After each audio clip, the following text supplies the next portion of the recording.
What's up, ladies and gents, and welcome to week 121 of our League of Legends top 5 plays. We have some insanely pro plays to share with you guys, so I want you to sit back, relax, and enjoy. Without further ado, we're going to hop into our number 5 play with Travis on Thresh. At the beginning of this play, we see Maokai come in with a lane gank as Tark lands the dazzle and he twisted advances in. While this is going on, Ashe stays on the enemy AD carry, scaring him away, and then chooses to actually go balls to the wall for the kill, disregarding the Lantern and chasing the Ezreal to secure the kill after being exhausted with a blind flash volley into the brush. Now it's up to Thresh to get her out of there as Tark stuns, but she cleanses it, and then Thresh exhausts Maokai as he twisted advances, suppressing the damage, and Vi comes back to help out. All of a sudden, with ult and Ghost, Singe comes rushing in and goes straight for Ashe, but right before the fling, we see a great flash E, stalling him, and then immediately after, an incredible hook pulling him against the tower and forcing the retreat. They walk away from this crazy fight with the advantage thanks to an amazingly well-played support and teamwork from all three players.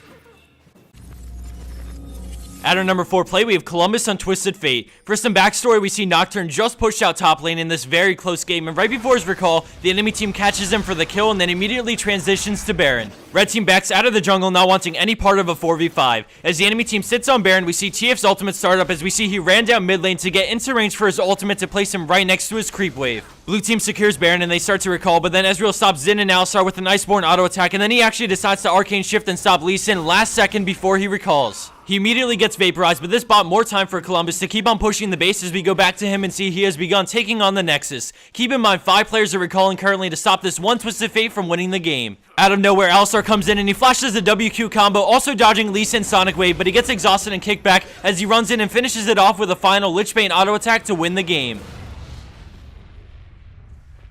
Coming in at third place is Z-Mac comp on Vayne, and we start this play right after our team lost the fight and we see all 5 enemy players funneling in towards Vayne. She tumble dodges a bomb, finishes off Fiddles, swaps to Ezreal but gets taunted by Shen, and then she cleanses into a beautiful flash on Ezreal for the triple kill and finally gets onto Sona for the quad. They chase Ziggs to go for the ace, but with his minefield he gets the Guardian Angel to pop and brings down Nunu. With 1 player left on each team, they initially choose to back off and end the fight, but thanks to the ward placed near blue, Vayne has the upper hand and goes back in to finish him off with a great tumble, just barely clearing over the charge for the ace.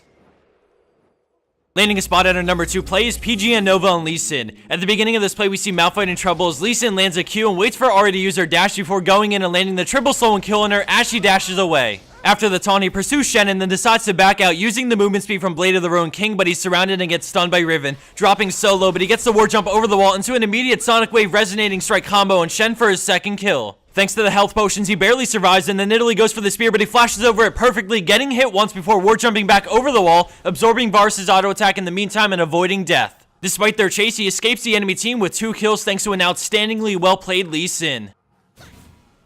And for our number 1 pro play for this week, we have Permanent Love on Orianna in a high elo game with many familiar names you may recognize. This play starts out with the spin into a mocking shout, slowing Kog'Maw and forcing Alistar to support him. With Alistar deeply committed, purple team turns to fight, and we pay attention to Orianna's ball, which is placed to deal damage to Tryndamere, but then all of a sudden she sees an opportunity to ult, catching all 5 enemy players on the rim of the circle and pulling them directly in the center as the general immediately follows it up with his ultimate, decimating the enemy team and turning the tides of the fight. In the blink of an eye, purple team has killed 4 enemy players, and after some chasing, the On1 hunts down Diana for the ace and immediate win to follow. In addition to the game-changing Orianna ultimate, I have to give it up to purple team for playing that perfectly. The support from Alistar, the positioning of Kog'Maw, the perfect Orianna ultimate, and finally the follow-up ult from Hecarim to turn the 4v5 into an ace and win for purple team.